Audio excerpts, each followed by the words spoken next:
اور be be Fatima بنت اسد کے ایمان کا تو اس وقت حدوں کا بھی پتا چلا کہ کس بلندی پر ان کا ایمان تھا، کس بلندی پر ان کا ایمان تھا کہ آ کر یہ فرمایا، اور آنکھ میں آنسو تھے، اور رسول اللہ سے کہا مادر گرامی کا انتقال ہو گیا.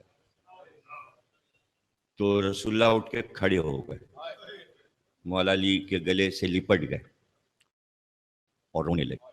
تو جملہ یہ کہا کہ علی تمہاری ماں نہیں، یہ میری ماں، میری ماں کی وفات ہے، یہ میری ماں کا انتقال ہوا، اور میں آپ چلوں گا، غسل و کفن قبر سب میرے ہاتھ سے ہوگا. تو آپ نے خصوصی طور پر اپنی ابا اتار کر دے دیا اور کہا میری ماں کو کبھی چچی نہیں کہا، ہمیشہ کہتے تھے میری ماں. فاطمہ بنت اسد کو رسول اللہ کہتے تھے میری ماں، اور کہا یہ اس ابا کا کفن دیا جائے، میری ابا پہنا دی جائے. تو لوگوں نے کبھی کسی مرنے والے کو اپنا لباس کفن میں نہیں دیا، اس کی کیا وجہ؟ تو آپ نے فرمایا ایک دن میں خطبہ دے رہا تھا، اس میں محشر کے حالات سنا رہا تھا کہ انسان لباسوں میں محشور نہیں ہوں گے. تو جب میں گھر آیا تو میری چچی رونے لگی اور کہا محمد یہ تم نے اپنے خطبے میں جو محشر کا حال کھینچا ہے. تو کہا چچی یہ امت کے لیے ہے، انسانوں کے لیے ہے، پوری انسان. آپ میری ماں ہیں، آپ میری ماں ہیں، کیوں پریشان ہیں؟ آپ میری ماں ہیں.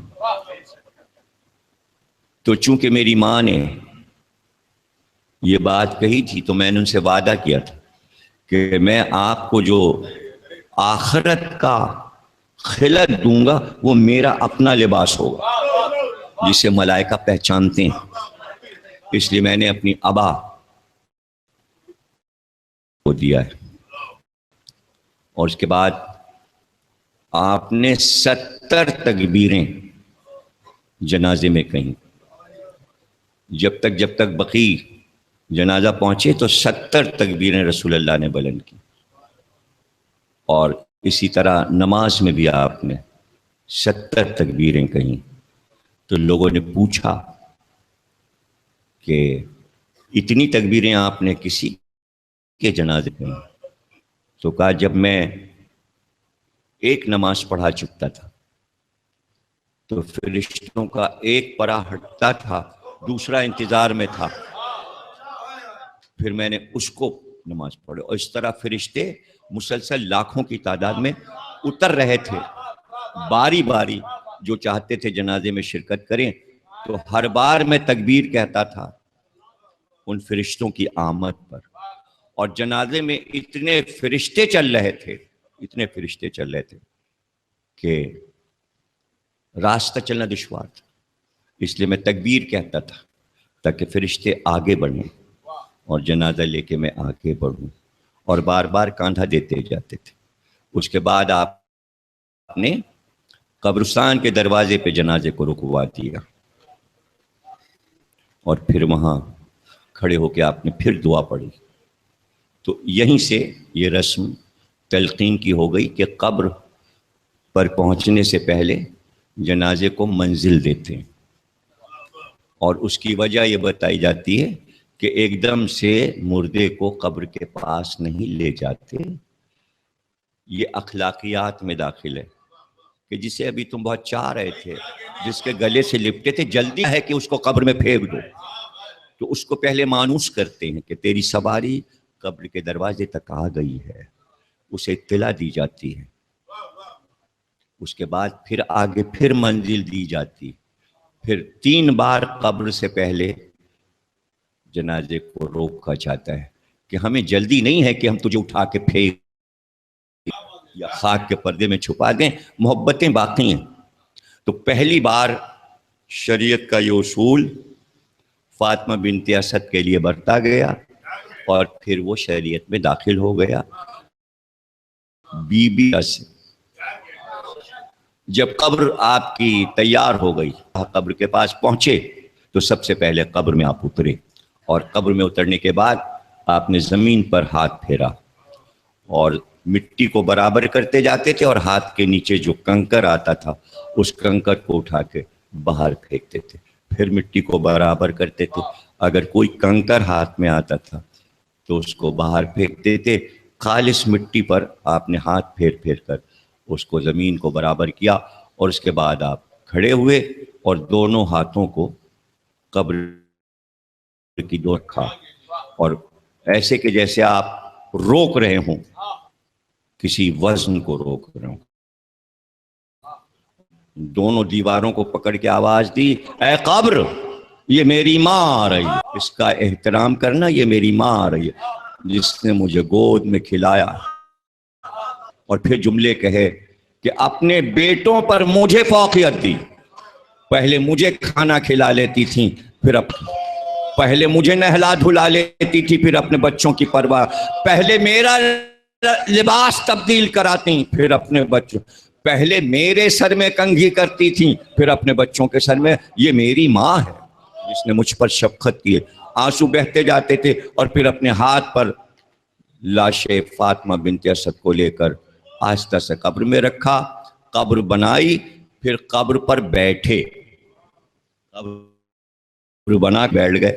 اسی لیے تلقین پڑھنے والا رک جاتا ہے، سب چھوڑ کے چلے گئے، احساس نہ ہو مرنے والوں کو ابھی تو سب ساتھ تھے، اتنی جلدی نکل گئے یہاں ہمیں اکیلا چھوڑ کر، اس لیے تلقین پڑھنے والوں کو چھوڑا جاتے کرے، مردے کا دل بہلائے تو باتیں کیا ہوں، اب تو وہی باتیں ہو سکتی ہیں جو اس دنیا تک پہنچیں، ہر ایک کا نام پہنچتا، وہاں تو اسی کا نام پہنچے گا جس کی وہاں شاہی ہے، جس کی وہاں حکومت ہے، اس لیے 14 معصوم کے نام تلقین میں سنائے جاتے ہیں۔ تو اس کا کیا کہنا جس کی تلقین خود رسول اللہ نے پڑھی؟ اب سبھی کھڑے ہوئے ہیں، جب رسول اللہ سرہانے بیٹھے ہیں قبر کے تو سب کھڑے ہوئے ہیں، اور پھر سب نے دیکھا کہ رسول اللہ نے فرمایا کہ چچی آپ کیوں نہیں کہتی، کہیے علی، علی کہیے۔ تو جب لوگ واپس آئے تو انہوں نے کہا آپ نے کیا مخاطب کیا تھا قبر میں اپنی چچی کو علی کا نام لے کر؟ تو آپ نے فرمایا کہ جب ملائکہ آئے میری چچی کے پاس تو ملائکہ دیکھ رہے تھے کہ میں بیٹھا ہوں، اور فرشتوں نے میری چچی سے پوچھا کہ تیرا رب کون ہے، تو میری چچی نے صاف کہا پاک پروردگار، وہ واحد ہے، وہ قہار ہے، وہ جبار ہے، وہ ستار ہے، پہلے توحید بیان کیے۔ پھر پوچھا ملک نے تیرا رسول کون ہے، تو انہوں نے کہا کہ میرا بھتیجا محمد میرا نبی ہے۔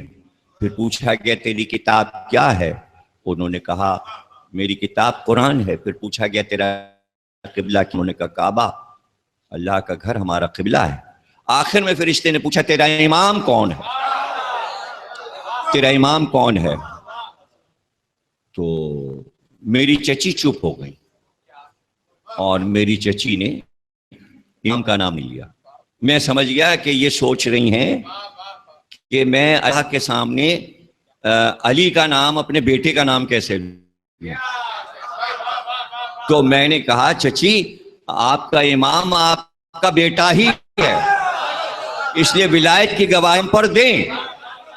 تو جب ماں سے بھی ولایت کا سوال ہو سکتا ہے تو اب انسان میں کون ہے ایسا بلند جو چاہتا ہے کہ ولایت علی چھوڑ کر وہ کام کرے؟ ولایت علی کی بلندی کہ رسول کہہ رہے ہیں کہیے کہ آپ کا امام آپ کا بیٹا علی ہے۔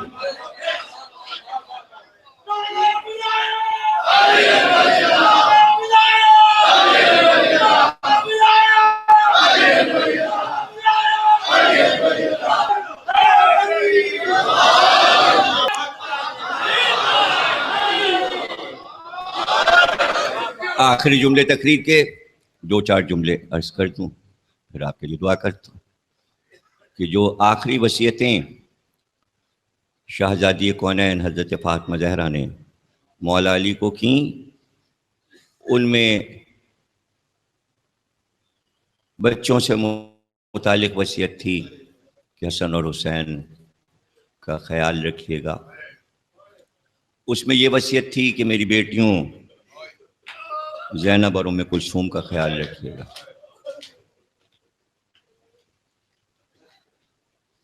جو آخری وصیت کی